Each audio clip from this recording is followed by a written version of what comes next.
Bonjour tout le monde, je suis ravie de vous retrouver dans cette nouvelle vidéo où je vais vous expliquer comment se déroule une audience de CRPC. La CRPC, c'est une comparution sur reconnaissance préalable de culpabilité.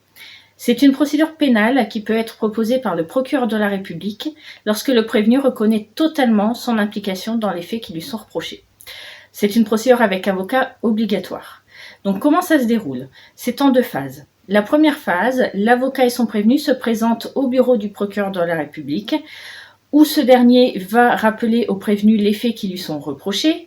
Il va également vérifier que le prévenu reconnaît encore son implication totale dans les faits qui lui sont reprochés, et il va lui proposer une peine qu'il est libre ou non d'accepter. Alors cette peine, il va y réfléchir à l'avance, avant que l'audience ait lieu, mais il va quand même pouvoir la moduler en fonction des éléments de personnalité qu'on va lui présenter.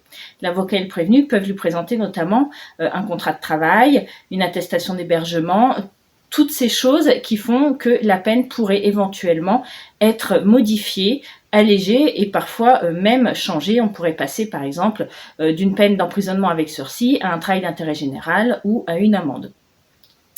Donc le procureur propose une peine. Et là, le prévenu et son avocat sont libres soit de la refuser. Dans ce cas-là, le prévenu sera jugé ultérieurement à une prochaine audience devant le tribunal correctionnel en audience publique. Le prévenu peut également demander un délai pour réfléchir à la proposition qui lui a été faite. Et il peut également accepter purement et simplement ou après négociation entre l'avocat et le procureur de la République la peine qui lui a été proposée. Une fois que la peine est acceptée, on passe à la deuxième phase. On va donc à une audience publique devant le président du tribunal correctionnel qui va devoir homologuer ou non la peine qui a été acceptée par le prévenu. Donc le président du tribunal correctionnel va lui aussi vérifier que le prévenu reconnaît totalement les faits qui lui sont reprochés.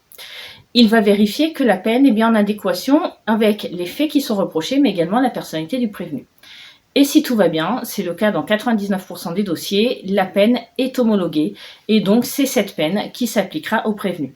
Dans de très rares cas, la peine n'est pas homologuée et dans ce cas-là, le prévenu sera jugé ultérieurement dans une audience publique devant le tribunal correctionnel. Voilà, j'espère avoir été assez claire. Je vous dis à bientôt et n'hésitez pas entre-temps à liker et à vous abonner à ma chaîne. Au revoir.